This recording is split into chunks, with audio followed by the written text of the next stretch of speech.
Hey y'all, and welcome back to my channel. It's me, 4C Bree, and I'm back with another video. For those who are new, you might as well go ahead and subscribe. You're wondering, why should I subscribe? Well, one, during my time off from YouTube, I noticed that 100% of my viewers are non-subscribers. Two, although I provide content that's geared towards people with 4C hair to help them love it, grow it, style it, maintain it, I believe if you can do 4C hair, you can do any hair. So with that said, let's get into this video, y'all. Alright you guys, so by the title below, you know what I'll be talking about in today's video. I will be discussing briefly my hair care journey and what it was like for me becoming natural. Yay! So with that said, let's go ahead and get into it. So, growing up from the age about 6 or 7 up into my sophomore year of high school, I always had relaxers. My hair was down my back. It was healthy, it was long, shown here or here, wherever to be at. It'll be pictures popping out throughout the video. And it wasn't until I went to someone other than my mom, and this lady did a lot of high manipulation, high maintenance styles that caused my hair to break off and become thin like, and I had a lot of dead ends as a result. So over the time, when we finally realized it, we stopped going to this lady, and I tried to cultivate my hair back to life and help retain length, but none of it was really never working. So ultimately, that's why I decided, hey, I'm gonna try this natural hair journey. I see it's trendy, it's something that's more accepted in this world now, and I really want my hair to grow back. So initially, I was in it for all the wrong reasons.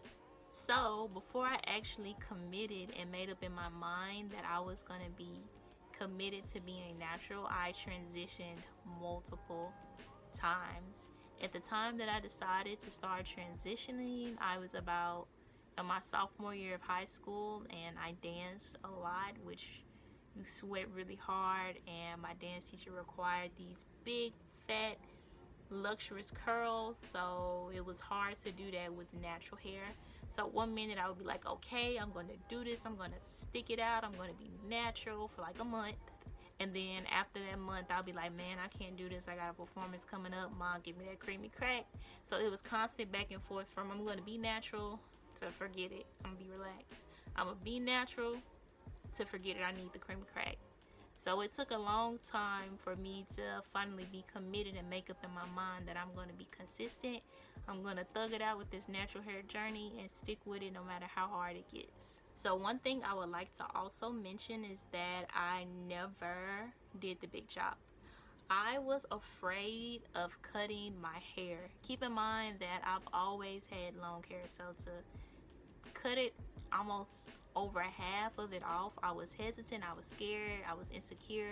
I didn't know what I would look like with short hair, so I could never brace up the courage to do it. So I always went through that transitioning stage. So it wasn't until 2015 that I made up in my mind that I am going to commit to this natural hair journey. I'm going to thug it out, I'm going to figure it out no matter how hard it gets.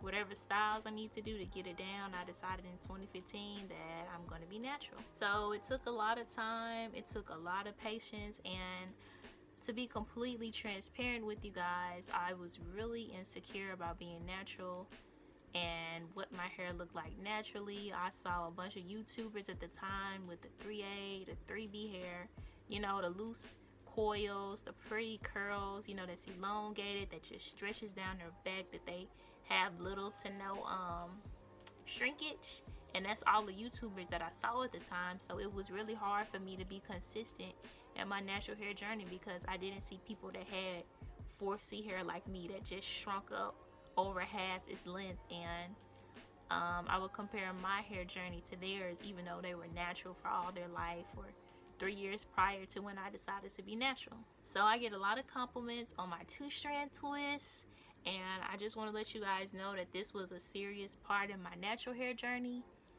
This was the only style that I wore for years. Okay, when I got color and my hair wasn't as strong as it would normally be, and I got heat damage one day from getting a silk press, this is the only style I could do. For 2 years, this was the only style that I could do. And no matter how ugly it looked shown here or here. I continued to wear the style in public. I didn't care. But every 2 weeks, I would wash my hair, detangle it, comb it, make sure it's conditioned real good, and I would just twist it, twist it, twist it, bop it, twist it, shake it. Seriously though, I would just, twist it every 2 weeks. And no matter how ugly it looked, I was consistent with that. And it took time. It took time to be able to figure out how to take down my 2-strand twist and have a pretty twist out. It took a lot of trial and error, but I just want to let you guys know that you should not compare your journey to someone else's race that they've already completed. You should never do that. It's going to make you nothing but insecure. It's going to make you look down on yourself and not be appreciative but for the small victories that you have accomplished. I also wanted to briefly show you guys in the video, somewhere in here, my what's it called? Oh, length check, to see how my hair has grown over the past 6 years. And I'll also show you guys now. It's like different lengths. This is like I guess bra strap length. It's not even in the camera. Now it is. It's like all different lengths and layers, but a lot of shrinkage. Shrinkage is very deceiving. My bang gang. So I just wanted to bring that to you all's attention, and it'll be popping up somewhere, wherever I decide to put it in the video. So that's just something I want you guys to be mindful of. My hair did not grow overnight.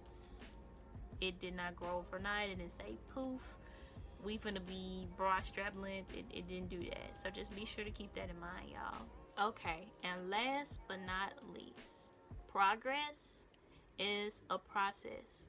Some people, regardless of their hair texture, can get their hair to grow 3 inches in the night. Yours may go half an inch in the night, but celebrate every small victory that you have, because hair grows with time. It's possible to regrow your edges. It's possible to grow your hair back. It is possible. It just takes time. It takes consistency. It takes patience, and it takes faith. It takes staying in your own lane. Just like when the horses, they race. I forgot what the competition is called. Somebody can put it in the comments. But when they're riding their horses and they're racing, they have on blinders. They can't see people in their other lanes. It would cause them to step outside of their lane and get disqualified. It's the same way with your hair journey. You can't worry about what 4C Bree is doing. You can't worry about what Taraji P is doing. You have to take what works for you and be thankful that you started this journey and just thug it out.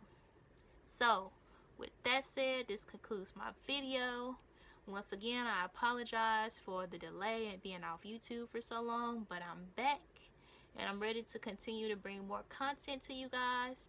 I already know you like this channel, so you might as well like and comment, and I foresee you subscribing to my YouTube channel. And remember, be kind to one another, love one another, and forgive each other. Peace out, y'all.